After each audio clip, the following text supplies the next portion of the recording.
நாம் thoughts observe பண்ணணும்னு சொல்கிறோம், ஆனால் அதை எப்படி பண்ணுறது? நிறைய பேர் நினைப்பாங்க அப்சர்வ் மீன்ஸ் ஸ்டாப்பிங் த தாட்ஸ்ன்னு. அது கிடையாது. தாட்ஸை நாம் ஸ்டாப் பண்ண தேவையில்லை, நோட்டீஸ் தான் பண்ணணும். ஒரு சின்ன பாஸ் எடுத்துக்கோங்க. ஒரு சுச்சுவேஷன் நடக்குது, உடனே ரியாக்ட் பண்ணாமல் 2-3 செகண்ட்ஸ் பாஸ் பண்ணுங்கள். எக்ஸாம்பிள், யாராவது ஏதாவது பேசுகிறாங்க, ஏதாவது நடக்குது, அல்லது ஒரு மெசேஜ் வருது, இமீடியட்டாக ரியாக்ஷன் கொடுக்காம ஜஸ்ட் பாஸ் பண்ணுங்கள். அந்த மூமெண்ட்டில் மைண்ட் என்ன சொல்லுதுங்கிறத கவனிங்க. யூஸ்வலாக மைண்ட் உடனே ஒரு தாட்டை க்ரியேட் பண்ணும். எக்ஸாம்பிள், அவங்க என்னைய மதித்து பேசலை, நான் தான் கரெக்டாக பேசுகிறேன், அல்லது எனக்கு இதெல்லாம் வேணும். இந்த ஃபஸ்ட்டு தாட்டை நோட்டீஸ் பண்ணுங்கள்.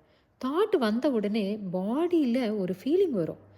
அது ஒரு கோவமாக இருக்கலாம், இரிட்டேஷனாக இருக்கலாம், ஜெல்லசி, ரெஸ்ட்லெஸ்னஸ். இந்த ஃபீலிங்ஸை நோட் பண்ணுங்கள்.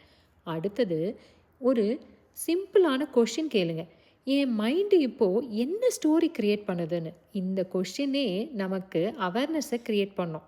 அப்போது அந்த தாட்டை ஜஸ்ட் வாட்ச் பண்ணுங்கள். ஃபைட் பண்ண வேண்டாம், சப்ரெஸ் பண்ண வேண்டாம், ஜஸ்ட் அப்சர்வ். எப்படி வானத்தில் க்ளவுட்ஸு இருக்கோ அந்த மாதிரி நமக்கு தாட்ஸ் வரும், போகும். நம்ம தாட்ஸ் நாம் இல்லை, நம்ம மைண்ட் உருவாக்கும் ஸ்டோரி தான்.